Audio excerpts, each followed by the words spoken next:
ഈ മനുഷ്യൻ്റെ ബ്രെയിനിനെ കുറിച്ച് നമ്മൾ പലപ്പോഴും ചർച്ച ചെയ്തിട്ടുള്ളതാണ്. കാരണം ഫേക്കും ഒറിജിനലും തിരിച്ചറിയില്ല. നമ്മൾ ചിരിക്കുമ്പോഴേ സാധാരണ ഇതിൽ സന്തോഷം വന്നിട്ട് ചിരിച്ചു നിർത്തിക്കുക. അങ്ങനെ ചിരിക്കുമ്പോൾ നമ്മുടെ ശരീരത്തിൽ ശരിക്കും ഹാപ്പി ഹോർമോൺസ്, ഡോപ്പമൈനും എൻഡോർഫിനും സെറട്ടോണിനും ഒക്കെ ഉണ്ടാകും. എന്നാൽ നമ്മൾ വെറുതെ ഉണ്ടാക്കി ചിരിക്കാൻ കരുതിയുള്ളൂ. വെറുതെ ചിരിക്കാൻ എന്നുണ്ട് ചിരിക്കുകയാണെന്ന് വിചാരിച്ചോളൂ. അങ്ങനെ ചിരിച്ചാൽ പോലും ബ്രെയിനിന് ഇത് അറിയില്ല ഒറിജിനൽ ചിരിയാണോ ഫേക്ക് ചിരിയാണോ എന്നുള്ളത്.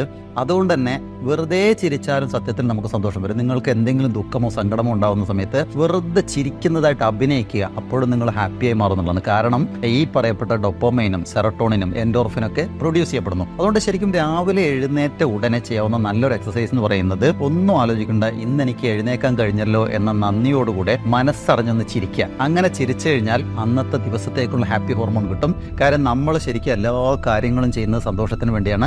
സന്തോഷം കിട്ടാനുള്ള ഒരു എളുപ്പ വഴിയാണ് നന്നായിട്ട് ചിരിക്കുക എന്നുള്ളത്. ചിരിക്കാനുള്ള വകകളൊന്നും ഇല്ലെങ്കിലും ചുമ്മാ ചിരിക്കുക, എന്നാലും അതിന് റിസൾട്ട് ഉണ്ടാവും എന്നുള്ളതാണ് പഠനങ്ങൾ പറയുന്നത്.